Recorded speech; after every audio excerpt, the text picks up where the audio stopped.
கூவத்தூரில் குண்டர் படையினர் செய்தியாளர்களை தாக்கியதை போலீசார் வேடிக்கை பார்த்தனர். மாமல்லபுரம் சரகத்திற்கு உட்பட்ட கூவத்தூரில் உள்ள சொகுசு ஹோட்டலில் அதிமுக எம்எல்ஏக்கள் கடந்த 5 நாட்களாக சிறை வைக்கப்பட்டுள்ளனர். அவர்களை சந்திக்க ஞாயிறன்று 2வது முறையாக சசிகலா சென்றபோது செய்தி சேகரிக்க செய்தியாளர்களும் சென்றனர். அப்போது அங்கு சாலையை மறித்து நின்றிருந்த 10க்கும் மேற்பட்ட குண்டர் படையினர் செய்தியாளர்களை மிரட்டினர். செய்தியாளர்களிடம் இருந்த கேமரா மற்றும் செல்போன்களை பறித்தனர். போலீசார் முன்னிலையில் நடந்த இந்த அத்துமீறலை கண்டித்து செய்தியாளர்கள் மறியலில் ஈடுபட்டனர். குண்டர் படையினரை வெளியேற்ற வேண்டும், தங்களுக்கு பாதுகாப்பு வேண்டும் என்று முழக்கம் எழுப்பினர். ஆனால் அப்போதும் போலீசார் வேடிக்கை பார்க்கவே செய்தனர். இதுகுறித்து காஞ்சிபுரம் மாவட்ட போலீஸ் சூப்பரண்ட் முத்தரசியிடம் தொடர்பு கொண்டு கேட்டபோது அவர் அலட்சியத்துடன் பதிலளித்தார்.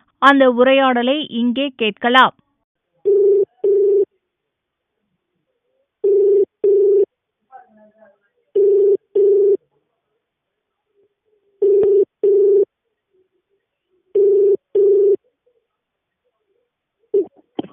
ஹலோ ஹலோ வணக்கங்க.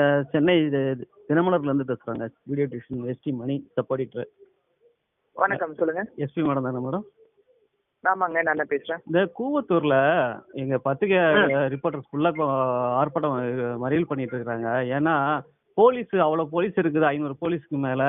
அவங்கள ஒரு 10 பேர் ஒரு குண்டர் படை அவங்கள தடுத்து கேமராவை பிடுங்கிறது, செல்போனை பிடுங்குறது போலீஸ் முன்னாலே நடந்ததுனால அவங்க மறியல் பண்ணிட்டு இருக்காங்க மேடம். இப்போ நீங்க கொஞ்சம் ரெக்வஸ்ட் பண்ணி கொஞ்சம் அவங்களை இது பண்ணுங்க. யாருன்னு சொல்லி காட்ட சொல்லுங்க, நான் என்ன ஆக்ஷன் எடுக்குமோ அந்த நேரடி ஒளிபரப்பு ஓடிட்டு இருக்கு பாருங்க. இப்ப பாலிமர்ல ஓடுது, புதிய தலைமுறையில ஓடுது, நேரடி ஒளிபரப்பு ஓடிட்டு இருக்கு. அந்த 10 பேர் கொஞ்சம் பாருங்க. நன்றி மேடம். இல்ல, நானும் உங்க சைடு நான் சொல்றேங்க. அவங்க விட மாட்டாங்கிறாங்க, நீங்க எங்கிட்டே தானே தகராறு வரீங்க. அதுவும் சொல்லுங்க. அவங்க கூப்பிட்டாங்கன்னா தாராளமா நீங்க போய் பிரஸ்ல எடுக்கலாம். இல்ல பெர்மிஷன் வாங்கிருங்க.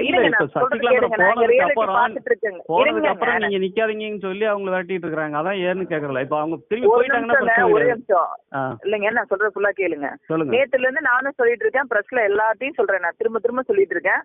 அவங்க கூப்பிட்டாங்கன்னா நீங்க தாராளமா உள்ள போலாம். அவங்க கூப்பிடாதப்ப எப்படி அலோவ் பண்றது? அதுதான் இப்ப கேள்வி. நான் இருங்க கூப்பிட்டா போக சொல்லலாம் தான் சொல்லிட்டு இருக்கேன். ரோட்ல தானே இருக்காங்க. ரோட்ல இருக்கிறவங்களே ஏன் கொடுங்கறாங்க? அவங்க உள்ளே போகலையே. இல்லைங்க, ரோட்ல இருந்து அங்க போக ட்ரை பண்ணதாங்க. நான் இங்க ஃபீல்ட்ல இருக்கேன். ஓகேங்களா?